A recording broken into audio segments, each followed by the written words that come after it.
The Agenda with Steve Paikin is made possible through generous philanthropic contributions from viewers like you. Thank you for supporting TVO's journalism. Does Ontario need to open up the Greenbelt to build housing? Tonight, why reasonable people still disagree.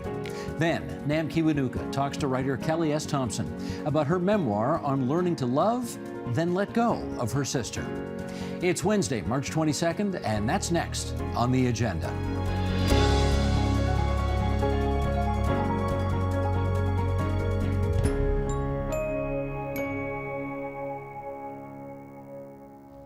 Canada is expected to bring in 500,000 immigrants over the next few years, and of course the biggest chunk of them is expected to settle in southern Ontario. They will need places to live. The question is there enough land and proposed housing already in the pipeline, or, as the provincial government claims, do we need to open up the Greenbelt more to accommodate this influx? Let's discuss that with Jane Fogel, local and regional councillor for Halton Region, Rob Horn, former planning commissioner for the region of Waterloo, and Chris Spoke, founder and CEO of the digital product studio August, and a Toronto-based real estate developer. And as I welcome you all here to our program tonight, I always got to do this full disclosure thing. In the interest of full disclosure before we start, I always like to point out my brother is a home builder developing a parcel of land that was just removed from the Greenbelt in Grimsby, east of Hamilton. So we put that on the table for everybody's edification. And with that, Mr. Director, can we please see the Greenbelt? There it is. Look how far it goes east. For those who are listening on podcast, you can't see. There's a big green swath of land that goes all around the west end of Lake Ontario, on the north side of the lake from the Oak Ridges Moraine all the way around the south side of the lake to Niagara River, 325 kilometers worth of protected land. Now let's hit the main question off the top. Do we have enough land already available to accommodate future growth, or do we need to open up, as the province suggests, parts of that Greenbelt in order to accommodate more development? Jane, get us started. Well, thank you. Absolutely, we have enough land already in the pipeline. We've got probably more land than Ontario has ever had that's been designated for future development. And now we have the Kevin Eby report that's looked at the official plan updates and all the land that was designated there, but not just designated, all the land that we had before the new designation would be adequate for supplying 2 million new homes. 2 million. 2 million. And the target's 1.5 million. That's right. So you think we got more than enough? Absolutely, we have way more than enough. Chris, what say you? Yeah, I think we could accommodate population growth in Toronto if we were prepared to upzone Toronto sufficiently. So Paris has, I think, 5 times more a more dense population than Toronto does. Paris, France. Paris, France. So if you kind of applied that to Toronto, we could fit, maybe 10 more million people in Toronto itself. I think the problem is that we have these land use rules within the city and within all cities that constrain new housing supply. So when you think about this calculation, I think of it as we could build tall within cities, and I think that's preferred, and I'd love to do more of that. We could build sprawl, maybe even including into the Greenbelt, or we could build a wall, and we could stop immigration. And the way I think about it is that order in which I said that, that's my preference. I think we should build tall to the extent that we can, but I'd rather build sprawl than nothing at all, or have to build a wall and kind of reduce immigration or something like that. But it's your view that we're not building tall enough in Toronto, and therefore, if that's the case, then we may have to look at other options. Correct. I mean, there's this term in Toronto, we have the green belt, in Toronto we have the yellow belt, right? The neighborhood's land use designation in the official plan, where you can't really intensify, at least not yet. And I think that if you want to be pro-green belt, which I generally am, you have to be anti-yellow belt, and you have to kind of like pair the need for there being less sprawl with a need for there being more infill development and taller buildings within cities. Okay, Rob, what say you?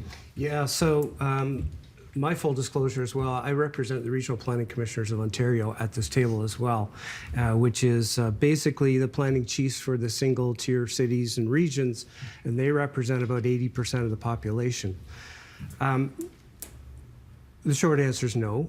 We don't need to open the RPCO, and personally, I don't think there's any need to open the Greenbelt as a way to address the housing needs. I know we'll get into talking about it, but even if we just start with the numbers, 50,000 housing units is about 3.3% of the $1.5 million target. And I think as we get into the discussion, we can talk about where might we otherwise find those 50,000, let alone let's talk about how important this $2 million or 2 million acre assembly of land is to Ontarians. How are you so sure that we don't need to open up the Greenbelt? Because the province is quite adamant that we do need to do that. Yeah, and there's been lots of discussion about inventory and capacity, and the regional planning commissioners actually undertook the exercise of determining how much housing is unbuilt and in the pipe, and that means a building permit is available today or formal applications are in the process.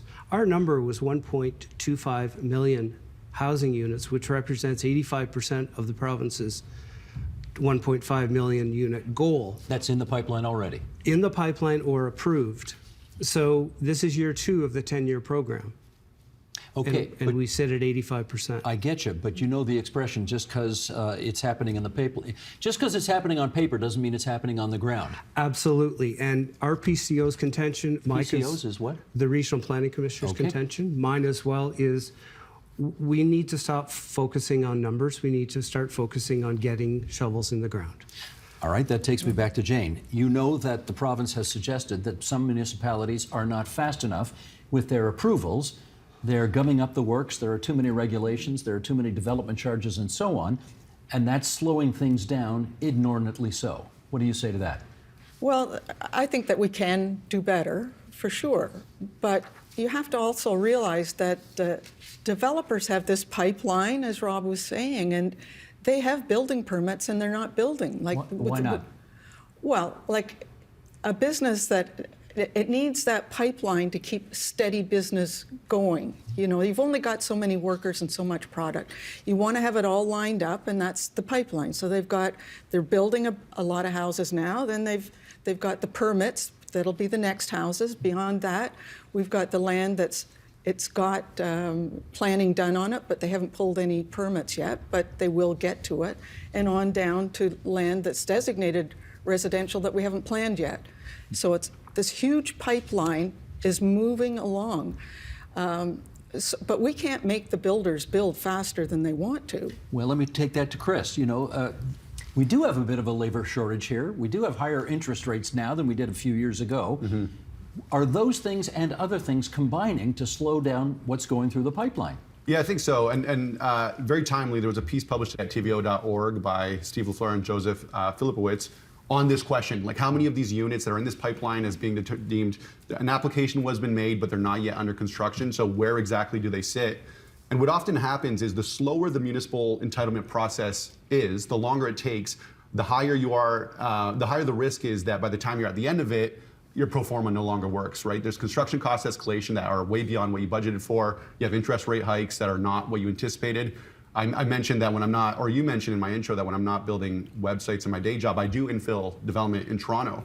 And we're in this situation where we started a process with the city before the first rate hike, and our monthly debt service payments are much higher today than they were then. And there's going to be some point where we complete our rezoning, where we have to launch a sales center and sell condos into a market where people aren't really buying condos, not at the prices that you would need to justify construction. Rob, fair points? Yeah, fair points, absolutely. In fact, there's always room for improvement. So municipalities have been taking advantage of something called the Streamlining Development Approvals Fund, which the province made available to make their processes better. If you go to rpco.ca, you'll see a report we did called Making Room, which also talks about having good liaison with the development industry to say, where are the bottlenecks and what are they affecting? And so, yeah, there's absolutely room for improvement. I think as we start to understand the process better, we're also very interested in putting together what we call a chess clock approach, which is the municipality has finished a certain amount of work, it pushes their timer, it's now in the developer's hands or the applicant's hands, and you get a much truer sense of where the bottlenecks are.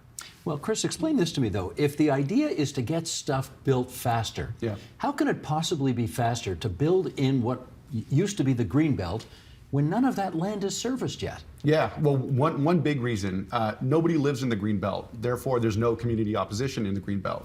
It's much easier and much faster to build where you don't have to navigate this kind of political calculus of your neighbors not wanting you to build. There's no local opposition. There's no local But there's opposition. plenty of province-wide environmental group opposition. There is. People who don't want building in the Greenbelt at Yeah, all. but the most intense fights are typically the most local. They're the ones that have the ear of the local councillor and are able to kind of, we have this regional mandate to build more housing, and yet a local councillor, because of very hyper-local considerations, will oppose housing development. So the local, I think, is still important. I would love for it to be much easier to build in Toronto. I do think we have a lot of space to intensify Toronto, but that's why people are going out, is because they're not facing the NIMBY problem. Gotcha. Rob, there is something called strategic blocking, in which some developers, I gather, own land. They have approval for development on the land, but they are not building. Maybe this is getting back to what Jane was saying a moment ago, but they are not actually building on that land because of something called strategic blocking. What is that? Well, so let me start by reframing a little bit. So here's the context. I think everyone is very positional and tends to vilify. And I think we have to remind ourselves that most of the housing market is free enterprise based. There are a relatively small number of developers who hold most of the land, and they're not compelled. Municipalities can't make developers build. Do you want to take a run at that question? The first question? Strategic blocking? Yeah, I think, so I don't know what that term specifically refers to. I do think there are, again, as I mentioned, developers who end this entitlement process with the required approvals needed to build, and then find themselves in a position where the project no longer makes sense given their cost basis. And that's a tough problem to solve, and it's made worse the longer it takes for that entitlement process to go through, because there's more uncertainty the more you kind of project out into the future. So I mean, one thing that's worth mentioning is that the way that we tax property, this is certainly true in Toronto, is MPAC assesses the highest and best use of your land and then kind of applies the property tax accordingly. So if you have a piece of land that gets upzoned, MPAC will determine that it's a higher density site and tax it more. And I think that's a good incentive to get people building. Let me speculate here, Jane. Let me speculate that there are developers who own land who won't build on that land unless they get the local municipality to put the servicing on their land and therefore increase the value of their land. And if you don't do that, they're not going to build on that land. How much of that happens? Well, in Halton, that's not the way it works at all. We actually have the developers as part of our finance plan for that infrastructure, and they front-end finance it. So until we get that financing in place and get working on it, then nothing is going to happen.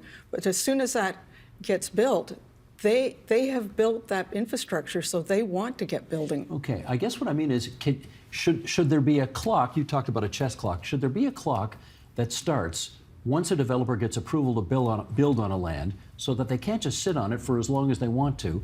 You got approval to build. If you don't build within 3 years, you lose your approval. Should we do that? I don't think so. Okay. Okay. I'm not sure how that would work out legally if you have given them the right to build. Is there a time clock on it? I don't think so. I think it's still free market. I'm not sure what that would do if we had a time clock. Do you want that on chess it. clock to work in that case? I would. But there's a middle step that we haven't talked about, and that really is the whole suite of things that we can do as a group to bring affordable housing on. So I think government is really good at announcements and light on implementation. And I think it's proving true now, but I think this is an enormous opportunity for us. Accessory units, if I'm a homeowner, I want to know what are building and fire code requirements. And personally, I want to make sure every unit created is safe. I want to have something well designed. I want to know tax impact, as Chris said.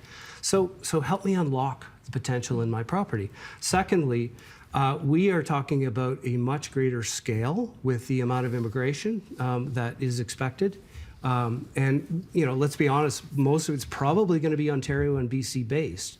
So how can we engage the home building industry, because they are best at building homes, to build affordable housing at scale? So what kind of new partnerships are we talking about? And when we talk about scale, we're not talking about the very valuable nonprofits and co-ops. We're talking about big scale development. Just an example. So the way the means of creating partnerships is really quite a foil against the federal announcement of $4 billion last week to create 100,000 units. I mean, that is a staggering amount of money to create 100,000 units. And remember, we're talking about 1.5 million units in Ontario alone. Right. Can I ask you, Chris, about, I want to circle back to something that Rob said a moment ago about whether the private sector is actually able to contribute to / solve the affordability housing problem. Yeah. Do you think they can? Yeah, I think the question is what percentage of society needs some sort of subsidy, right? Is it 5%? Is it 10%? Because right now we're getting close to like 40%. And I think what the market can do is push that percentage down, where if you increase the supply of homes, it puts downward pressure on prices. We've seen this throughout history. 10 years ago, it was much more affordable to buy or rent a market unit, housing unit than it is today, right? And that's not because there's less subsidy, it's because it's harder to build market rate housing. So I think there will always be some portion of society that requires support, but we want that portion to be as small as possible because support is expensive. So let's let the market do what they do, build as much housing as we need, and for those people who can't make it onto that first rung, yes, let's subsidize it. If the province had said, we're going to open up development in the Greenbelt, but we're only going to have affordable housing built there, would you have been more sympathetic to their position? No. Still no? No. I mean, we got the growth plan, and it was telling us that we had to build differently in Ontario, that we had to stop that sprawl. All that sprawl had to stop. So they said, okay, now you've got to start developing more densely in the built-up area. At the same time, they gave us the Greenbelt. And if you look at the Greenbelt legislation, it says, we are telling you where you shall not build. This is too important, this property that has all this ecological benefits to us. It is too valuable to society to build on it. We have all the other space to build all that affordable housing, and it should be within the built-up area where you have services, where you have transit, where you have ethnic groups that grow around certain areas. That's where they want to live. Not out in the Greenbelt where there's no bus coming. That's a silly place to put affordable housing. How does that sound to you? Yeah, I think since the growth plan was enacted and the Greenbelt Act, this was 2005, this is the point that I've heard made on this show, most Toronto neighborhoods have lost population because we've not had this sufficient permissions to intensify. And when you've had like a family of 5 in a house and now it's like one widower or like a couple and the kids have moved out, we're not able to divide those into multi-unit housings or to build new multi-unit housing. And I think that something has to give. And again, if we want to build tall, let's build tall. But I'd still rather, this is kind of like mix it up here, I'd still rather sprawl than do nothing at all. I'm radically pro-immigration, and I'd rather have people moving into the Greenbelt than not being able to move to Ontario at all. Well, Rob, I think I need you to speak to one of the ironies around all of this, which is one of the reasons that the province is opening up land to the Greenbelt, they say, is because, apropos of Chris's point, for example, some city councillors in Toronto don't want to intensify their neighborhoods enough. So ironically, the same people who are protesting against building in the Greenbelt are also protesting intensifying their neighborhoods. People got to live somewhere. What do you do about that conundrum? It's a fine line. We've heard lots of discussion prior to accessory units being put in place to say how much is enough. Chris has talked about 6-story as of right everywhere. I mean, it's a question with many different answers, but I do think it could be viewed as somewhat paradoxical that we have that situation. But I think underlying everything, though, there is an elephant in the room, and that elephant in the room is infrastructure. So regardless of what we think the best plan is for Ontario, if MENA charges, development infrastructure will not get built, or it will not get built for many years, or it might get built in the wrong place. And that will undermine everything we do. So, I'm very focused on somehow making municipalities whole for the infrastructure deficit that they are going to be experiencing. And it's already happening, and it will be in the billions of dollars, billion with a B. But apropos of the point I made, do you find it a little rich that there are people who are living in bungalows right near subway stations on the Danforth in Toronto, for example, who say, don't open up the Greenbelt, but we can't intensify my neighborhood at all either? Sure. I mean, change has always been hard for people, always. But that's why I put such focus on accessory units and excellence in design. And I think that's one of the things we need to help property owners help themselves and demonstrate that they're not compromising the community. Okay, can I put a very sticky issue on the table here? And that is, we all well remember Doug Ford, before he was premier, on video, caught saying, this is 4.5 years ago now, we're going to open up the Greenbelt, we're going to put development there.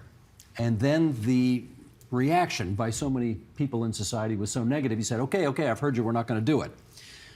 And now he's doing it. The question is this happening as a quid pro quo to developers who have contributed significantly to the coffers of the Progressive Conservative Party of Ontario? That's the question. Who wants to speculate on that? Jane, you're in politics, go ahead. Well, you know, I'm struggling to find out the reason to go to the Greenbelt at all, because there's tens of thousands of other acres available that's not in the Greenbelt. So why would you go to where you've said you won't go and where the legislation says thou shalt not build? We've got tons of farm fields out there that aren't in the Greenbelt. Why not go there? So I can't find a reason why they would go to the Greenbelt. Minister Clark, when asked what's the justification, said, well, we're leaving no stone unturned to get affordable housing. And I'm going, well, really, there are a lot of other stones out there that you haven't unturned. Maybe you want get back in the business of building affordable housing as a province, which they used to do and should be their responsibility. So there's no justification at all. So in the end, I don't know, follow the money, I guess. That's what Deep Throat told Woodward and Bernstein. Yeah. Okay, I'm going to ask you directly. Do you think because developers have given money to the PC party, developers from York Region and Durham Region, that they've opened up the Greenbelt and allowed development there where they promised they wouldn't? I don't know, but I will say that when Ford made that announcement to open up the Greenbelt, it was around the same time with Bill 23 that he announced that he would require all municipalities to allow for at least 3 units on any residential land. And I noticed kind of like the asymmetry in how much outrage the one announcement garnered versus the latter. I think it's much more outrageous that the province is not pushing cities farther to allow for more intensification than that we open up some of the Greenbelt. Whether he got paid off or not is above my pay grade. I'm a small-time builder in Toronto. I only do infill. You know, that's like a rarefied air. I have no idea what goes on there. Okay. I know you don't want to have to deal with this question, which is all the more reason why I want to put it to you, but you've been around a while.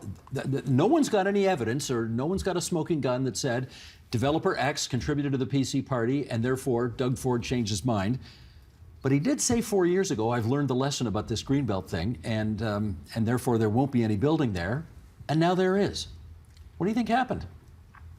I don't know. I mean, I look at the democratic process. That's our government. We have checks and balances in place. So we're going to watch the Auditor General have a look at value for money. We're going to watch the Integrity Commissioner do some investigation, and potentially we'll see if the OPP decides to get involved. And I think we have to rely on that. I think the backdrop, though, in my opinion, is we talk about the Greenbelt notionally.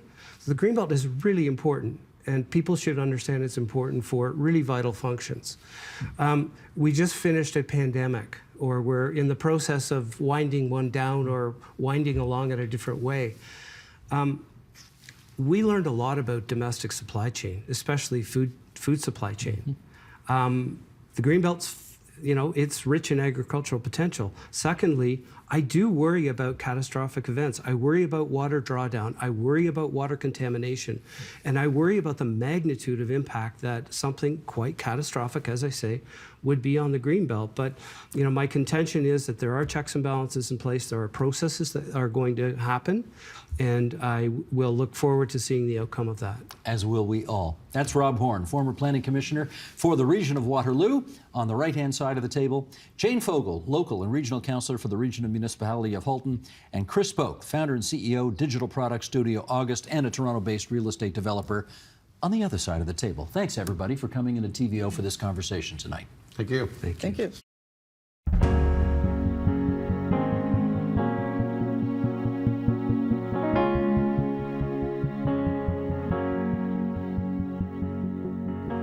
Many factors contributed to the collapse, first of the Silicon Valley Bank, and then others up to and including Credit Suisse. But what most people here want to know is, will it affect Canada's banking system? For that, we're joined by Lawrence Booth, the CIT Chair in Structured Finance at the University of Toronto's Rotman School of Management, and he joins us now here in the studio. Great to meet you. It's great to finally have you in here. Yes, great to be here. Okay, we all know BMO, Nova Scotia, Royal Bank, et cetera, et cetera.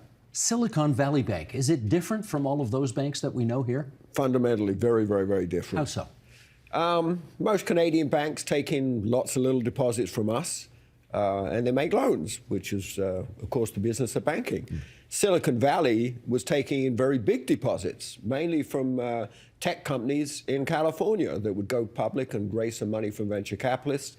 They'd get several $100 million. They'd put it on deposit at Silicon Valley. So then when they take all those big deposits, they have to turn around and invest them. And they didn't have enough loans to make, so they put a lot of money in government bonds. So that sounds like a very safe thing to do, though. Well, it is, of course. You get your money back, but you get your money back in 3, 4, 5, 6, 7 years' time. So if they put the money in treasury bills, there wouldn't be a problem. But they put them in medium-term bonds, interest rates went up, and the value of those bonds went down. They couldn't afford to basically keep those bonds until they matured because they'd be losing money for 3, 4, 5 years. Depositors got wind of it, and unlike us being protected by deposit insurance, until President Biden stepped in, those big depositors weren't protected. So they ran, and they ran as quickly as just clicking on a computer. Let's pick up on that, because there is federal deposit insurance in the United States. Yep, $250,000 US. Up to $250,000. Knowing that you're not protected after $250,000, why do you bother to keep an account with more money in there, knowing that you're unprotected after $250,000? That's a very, very good question. The commentary was that Biden had to step in order to make sure these Silicon Valley companies could make payroll. But if you want to make payroll, you don't put the money on deposit anywhere. You put them in treasury bills or short-term securities that you know the government's going to pay you back. So why they would put money on deposit at a bank not protected by insurance is a real big question mark. And why they would put the money in 3, 4, 5-year government bonds financed by these deposits is another big question. Their risk management techniques were basically appalling. So the other thing is that the bank did grow very, very quickly. If you want to grow quickly, you don't grow quickly by taking deposits from people like you and I. You grow quickly by taking in $200-300 million deposits from big corporate clients, and that's exactly what Silicon Valley did. All right, there was a bank run, right? People start to see the bank's in trouble, so they want their money out, and then all of a sudden the bank is in trouble. Can you help us understand the sort of psychology behind a bank run? At what point do people start to say, there may be trouble here, and therefore I want my money out? Basically, March is a good time. Why March? Because you got annual reports and you got the annual information forms. So they can go through the financial statements, and people started looking at Silicon Valley and said, well, they've got all of these medium-term bonds yielding 1.5%. And look what's happening. Interest rates are going up. And interest rates are going up, the value of those bonds goes down. And the amount of money they have to pay on these deposits goes up, because if you've got $250 million on deposit at Silicon Valley, you don't want 0 or 0.5% interest. Now you can get 2-3% by putting it in the money market. So all of a sudden, these big depositors started looking and saying, well, they're going to lose a lot of money, question number one. Question number two, we can get better money returns elsewhere, so why keep it on deposit? And then question number three was when some reasonably senior people in the tech business started saying, I think we'll move our money safer. And pretty soon you start moving the money, and then that's when things start getting bad, because they have to start generating cash to pay off the creditors. Once there is a sniff in the air, though, that something's wrong at the bank, is there anything the bank, a regulator, a political leader, the Secretary of the Treasury, is there anything anybody can say to stop it? Well, that's what President Biden and Janet Yellen has come out with and saying we'll insure all of these deposits. But the toothpaste was out of the tube by the time they spoke. Well, that's right. But then there's concerns, obviously, in Congress in the United States that the regulators will asleep at the wheel, which is a bit unfair, because these things, they didn't really anticipate these sorts of problems. Well, it sounds like management was hugely in the wrong here. Absolutely. Of interest, and without plugging the University of Toronto or Rutman, after the financial crisis, 2008, 2009, we put a master's degree program in place on financial risk management. And we've been graduating 30 to 40 students a year going into the Canadian banks. So every single one of those graduated, they'll say, how on earth could Silicon Valley do this?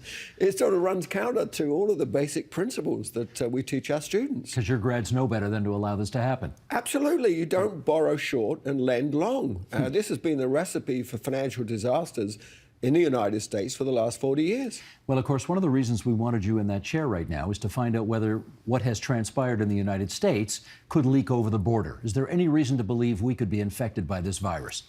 The virus is confidence, and confidence is a virus. It transmits. So there's no question that the Bank of Canada will put in place special repurchase agreements so that any of the banks get into any sort of problems with money leaking out, they can go to the Bank of Canada and they can borrow money. So they did that in, probably you remember Bear Stearns, March 2008. Mm-hmm. They did that in 2008. They did it again in during the financial crisis. So the Bank of Canada is on top of this, but I don't think there's a problem in the first place. There's not a problem in Europe either, apart from Credit Suisse. The Bank of England hasn't seen any run on any of the UK banks. So to a great extent, this is a series of unique events rather than being one sort of virus that's affected all of the banking system. Unique events because these banks in the United States were cowboys in a way that our banks aren't. They assumed much higher risk than our banks are prepared to risk. That's absolutely true. Yeah. Our Canadian banks are notorious for the banks being conservative, the regulators being conservative, and Canadians generally being conservative. Turns out that's not such a bad thing when banks go under. Well, back in the financial crisis period, I said it's the classic case of the tortoise and the hare. And the US being the hare with a broken leg, the tortoise overtakes it. So in periods of crisis, we look very, very good. In periods of expansion, the US looks very, very good. I gather there's a Canadian subsidiary of Silicon Valley Bank. Yep. What happens to all of it? Well, first of all, it is not very big. Secondly, there's already been a winding up order for to allow OSFI to go in and seize those assets. And there's no Canadian depositors there. It's a small operation. And as far as I understand, it's a branch, not a subsidiary, which means that it's legally as part of Silicon Valley in the United States. So it's not comparable in as much as our tech companies wouldn't necessarily put all of their resources into this bank. No, it's not comparable in that way. at all. Okay. And the FDIC is winding it up in the US. Federal Deposit Insurance Yep. Corporation. Okay. We've got about a minute and a half left, and let's touch on this because I think there may be some confusion about how much the United States government has stepped in here in order to ensure the banking system didn't collapse. And President Biden was at pains to say there's no taxpayer dollars that are going into bailing out these banks. It's something else, so taxpayers don't fret. Can you explain that? Well, technically he's correct, but the Federal Deposit Insurance Corporation is an agent of the US government, and it charges insurance premiums to insure all of those deposits. So the insurance premiums to insure $250,000 for ordinary people like us are pretty low.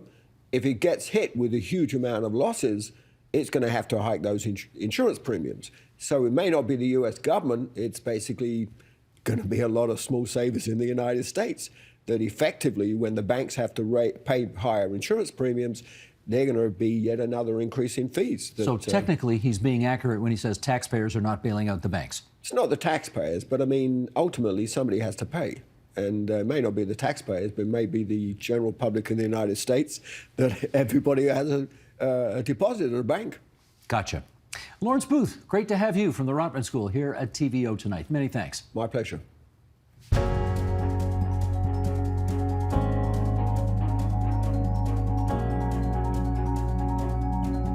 The thing about families is that at one point or another, we've all both hated and loved those we're related to. But rarely has it been described as Kelly S. Thompson does in her new memoir, Still, I Cannot Save You. It's about her relationship with her sister, the expectations we have for our siblings, and how our wrongs don't need to define us. And Kelly S. Thompson joins us now. Welcome back. Thank you for having me.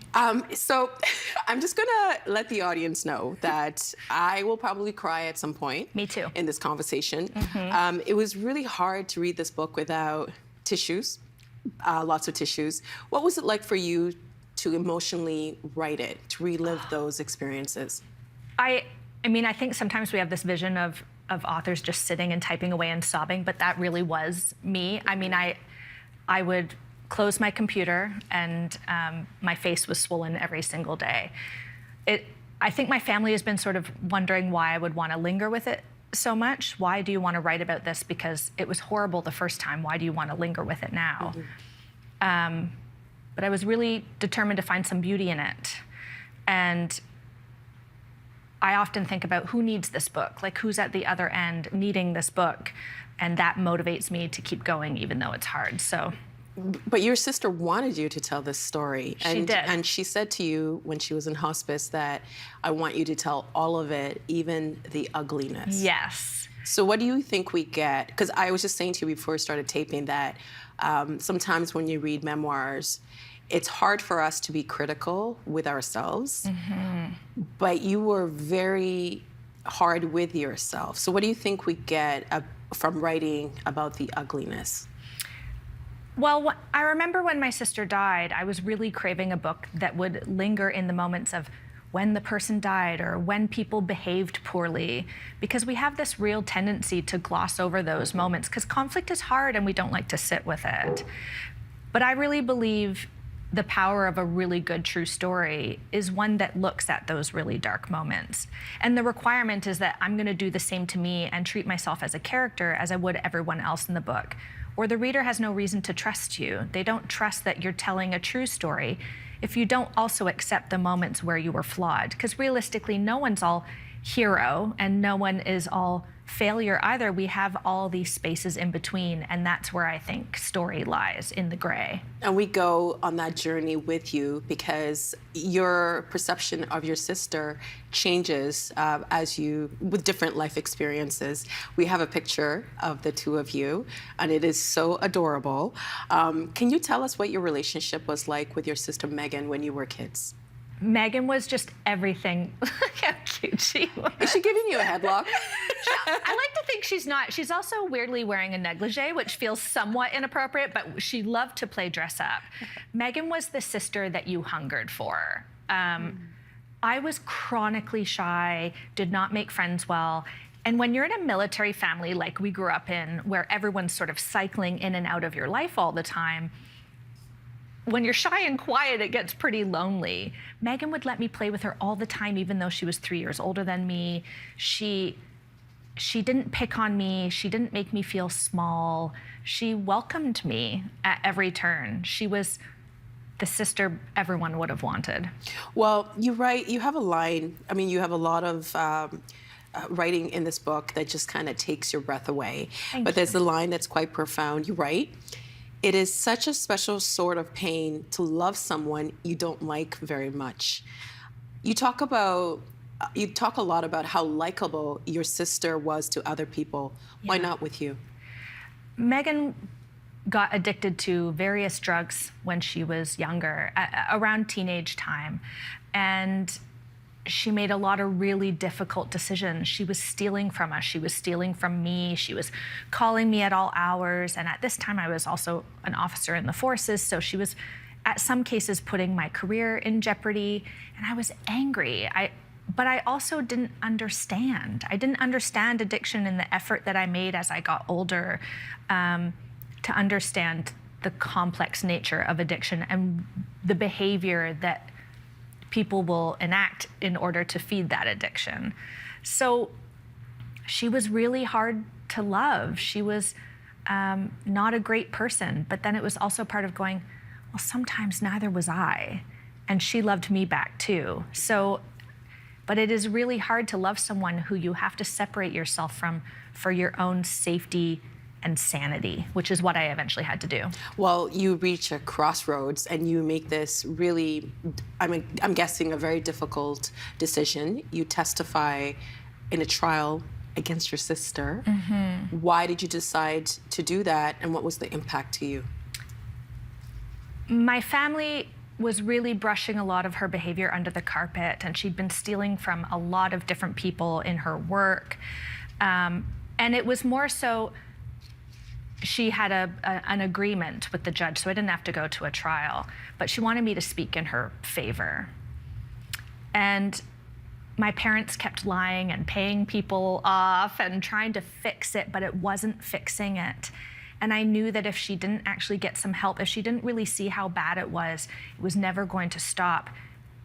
And I had lost her so long before that I wanted to lose her in a way that honored her in the choices she was making, in terms of she had to take control of that decision, and I had to step back and accept that I couldn't change it for her. So telling the judge the reality of how many times this had been swept under the rug was the thing that finally got her pushing to get treatment, and she acknowledged that to me, even though I think it was a decision that was really hard for my parents to accept. How old were you both when this happened? I would have been in my early 20s, and she was in 3 her years late older. 20s. Yeah. What you mentioned your parents. How did this impact your parents and your relationship? It really divided us because, like, I say my parents really ostriched about it, really stuck their heads in the sand about the reality.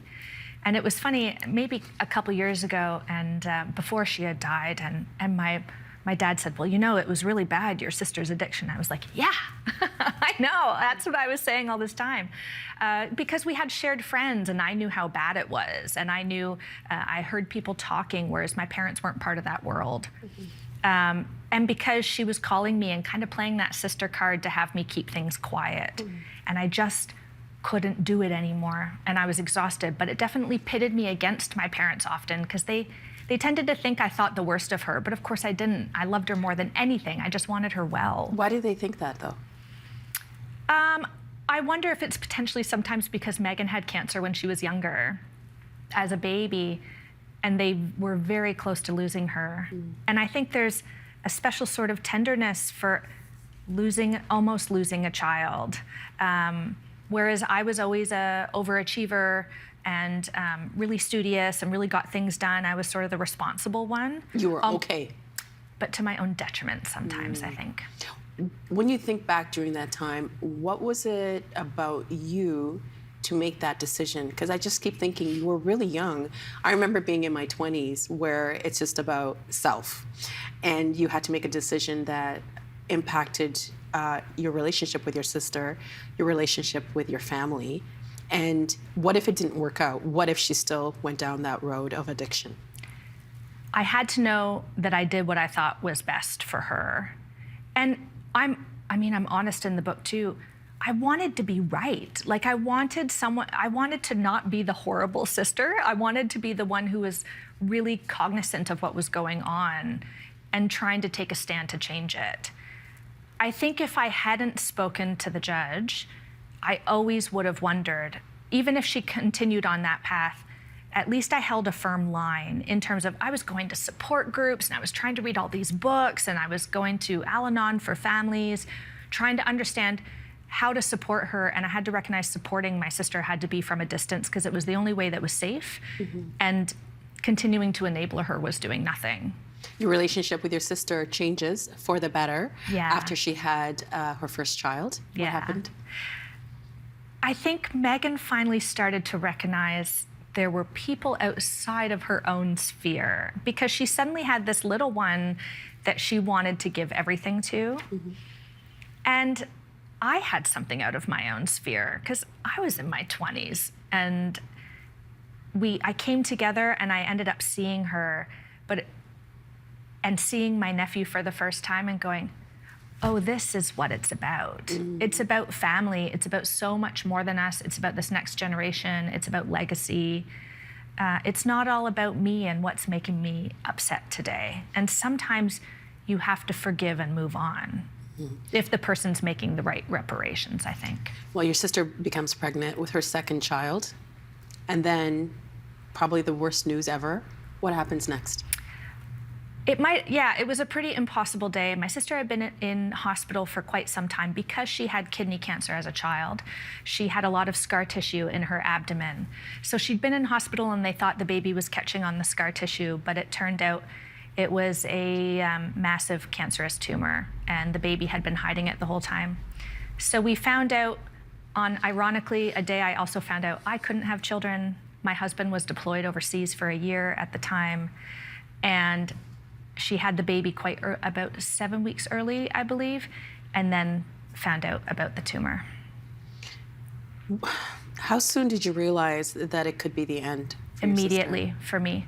I think I was one of the very few people who immediately recognized. I mean, you only had to Google the type. It was a sarcoma, which is super rare. You only had to Google it to know. And it was a very strange twilight time in the couple months after, because the tumor ruptured and she had to have a bunch of massive surgeries. And then it was like we didn't talk about it. We sort of danced in this weird period of pretending things were fine, even though they really felt like they were crumbling. But you didn't want to push her because it was kind of like pushing her to face a reality she wasn't ready for. Who wants to face a reality? They're leaving behind their 2 children. And their loved ones. Well, you talk about when your sister came with you to pick up your husband at the airport who had been deployed. At one point, you tell each other you love each other, and you write this. For years, I denied her those words, like I wanted her to earn them, as though love was something to earn. And I'd always looked down on her for the way she gave love so freely, always willing to risk getting hurt if it meant a chance at a family. That judgment was so foolish in the light of everything we face now. Hard not to read that without crying. I have tissues. Thank goodness. I just own it. I've been crying all over the city, it feels. Yeah. You know, what did you learn from the way that your sister, in the way that she showed her love? She was just, I judged her for such a long time because I felt she was promiscuous, and I judged that. I judged that she just wanted to be loved so badly she'd do anything. She would change her personality, she would change who she was. And I would think, these men don't deserve you and how lovely you are. But I was one of those men too in how I treated her, in that I made it like she had to earn my love back. Whereas really, she just remained being, when she got clean, she went back to being my sister. And she just didn't punish people for their bad behavior. All those years that I said harsh things to her and I was cruel because I was angry, she never held it against me. She just loved freely, and that's a beautiful thing in a world that's quite ugly at the moment, and we don't do that enough. And it seemed as if she was hyper aware of the mistakes that she had made. Yes. Because towards the end, when she was in hospice, she was in a lot of pain. And at one point, she was worried about taking too much. Yes. And then you were joking, like you would do these, you call them death jokes? Yes, our death jokes. Where you would say, oh, are you worried you're going to overdose? Yeah. But she seemed to the very end, she still, she was very hard on herself on the mistakes that she had made. Did you get that sense from her? Less that she was hard on herself, more that she just really owned it and had made such a turnaround that she didn't want to take steps backwards. So she, I think it was something I always really admired about her was I'm really hard on myself when I mess up, which I do often, and she would just sing it from the rooftops. We've kind of giggled that we came from these super quiet parents who were like, we don't share anything. Whereas now, my sister and I would be like, where did we come from? Here we are, we overshare everything, and because it builds community when we see shared suffering, I think. And Megan really recognized that. And she wanted your whole family to be together, but there was tension with her partner. Yes. I don't need, you don't have to say, you could say, Nam, stop. I don't want to talk about this. But after reading the book, I was really worried about your niece and nephew. Do you get a chance to see them? Are they still in your life? We see them sometimes. My husband's military, so we live quite far away, and it's harder to see them. My parents are disabled, so my parents can't look after 2 young children. Megan's mother-in-law makes a lot of effort for us with the children, and we're lucky in that way. But they are thriving, but they do say things sometimes that are sort of a stab to the heart. Like what? My nephew told me once, "Auntie, you smell just like my mom." And how do you answer that? Just try to keep the memory alive while not making them feel like they have to be beholden to her. She loved them, she gave them the gift of that love, and I have to count on that carrying them through. She loved being a mother. Oh, yeah. And she even left them little memories for them to remember her. What did she do? She recorded her voice. Friends coordinated it for us. She recorded her voice, just leaving them little messages, and then we put them in Build-A-Bears. She's written cards to them for up until their 18th birthday, and I have those, so I'm holding on to those. It was kind of sad sometimes at the end, these grasps at legacy that she was attempting, and she kept saying it just doesn't feel like enough. And so sometimes I think that's why I wrote the book. I just wanted it to be like a fuller legacy that gave a bigger, beautiful picture of what can come from overcoming. Were you able to forgive her for how she behaved when she was younger? Absolutely. But it was harder to forgive some of the decisions as she was dying. I want to read one more quote from when Megan was staying with you and you were settling in to watch a movie together. You write, "She lifted the sheets to let me climb in, and I felt heat radiate from her. It was in moments like this where I obsessed about filling the blank space with all the things we'd missed out on. I wanted to share in everything now, but didn't want to spook her into sensing my rising tide of fear that we were running out of time to share these stories." How did you help each other cope with knowing the end was near? I think she said to me that she often would tell me when she was scared because she didn't want to upset my parents. Because how do you cope with losing a child? I tried to really make that space for her to tell me when she was frightened. It was like a weird balance between I don't want to cry too much with her because I want to be strong for her, but I don't want her to think I don't care, so I need to cry a little bit. We laughed a lot. We would have a lot of moments of, we would do this thing before we would fall asleep because she would get quite anxious. And we would share little secrets that we'd always kept from one another. Half of them that she thought she was keeping from me, she hadn't at all kept from me, and I already knew about them. But we just really clung tight. You know, I remember reading this book about when you're in caregiving and how difficult it can be to just embrace that moment, because you get nervous about losing time, but all you can do is be with them, hold their hand, rub her feet. Paint her nails. I have a lot of grief over the lack of photos from our adulthood together because we don't have any, because we were so apart for such a long time. But I think we really made it up to one another. We just treated every day like it's still going to be an experience. Just because you're in a hospice doesn't mean you're not still alive and still here. I remember one night she wanted to sneak down the hallway of the hospice to go get a snack. And I was like, we don't have to sneak. We can just walk down the hallway. But she wanted to tiptoe, like it could have been drugs, but she wanted to tiptoe past the nurses. And she was on a lot of drugs to manage the pain. Yes, and we were tiptoeing down the hallway and eating ice cream out of tubs together, like we were having a slumber party. Well, you mentioned caregiving. You wrote about the staff at the hospice with your who were taking care of your sister and helping you, and you wrote about how intimate those care roles were and how important they came to be for your sister and your family. Yeah. You also write caregiving for your sister before she died was a gift. How was it a gift? I'm never going to be a mom, and I often think my sister gave me the gift of being a mother, of teaching me what it was to love something so much bigger than myself that I would never stop giving. Even when it almost cracked me in half. I was a mother to her in some way, even though she had a great mother. And even though you were the little sister? Even though I was the little sister.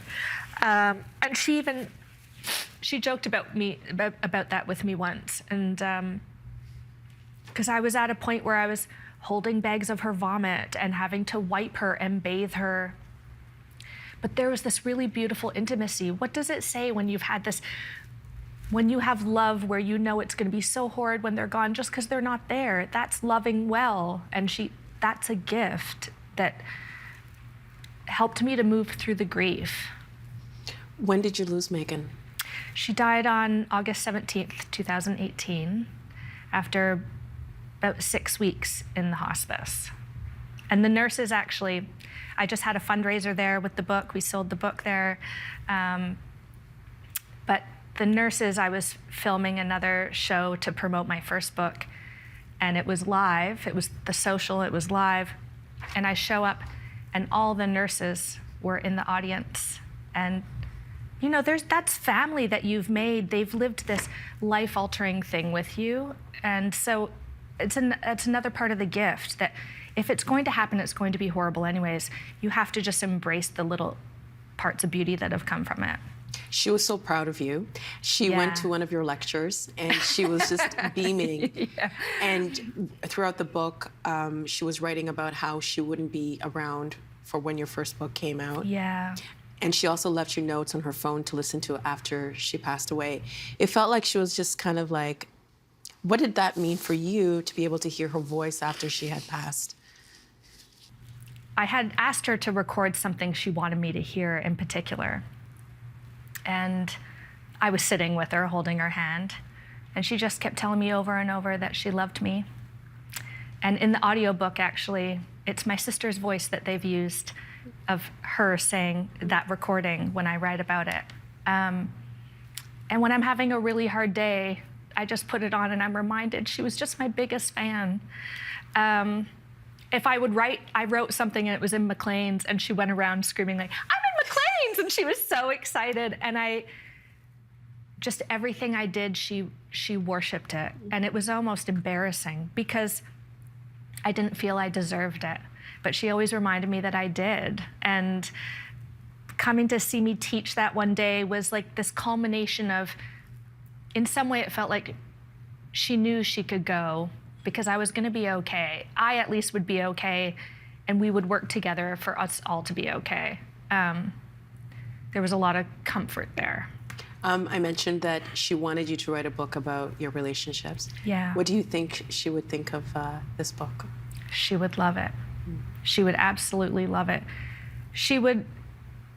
Megan was really great because she wouldn't have been upset about the harder moments that I write about. Some of it she got to read. Some chapters I had written long before, and she was proud of them. I was writing it while she was actively dying. It was like a promise to her, and it was a promise I really wanted to keep. I think she liked the idea. She said, oh, I'll live on in your book. I'll live on, so I have that. That's quite the thing. There's a scene in the book when she does pass, and your father, I believe, is on the left side, your mother is on the right, and you're at her feet. Yes. And the way you come together to let her know that she's not alone, that she's surrounded with the people that she loves, just, congratulations. And I think this book is going to help a lot of people. Thank you so much. And my love to your family. Thank you. And your parents and your husband. Thank you.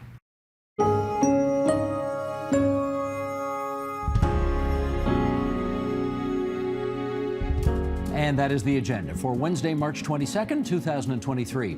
Tomorrow is Budget Day in Ontario, and per our tradition, we'll go the full hour, including conversations with the Finance Minister, the opposition critics, and Ontario's Financial Accountability Officer. And we hope you'll join us for our Budget Day coverage.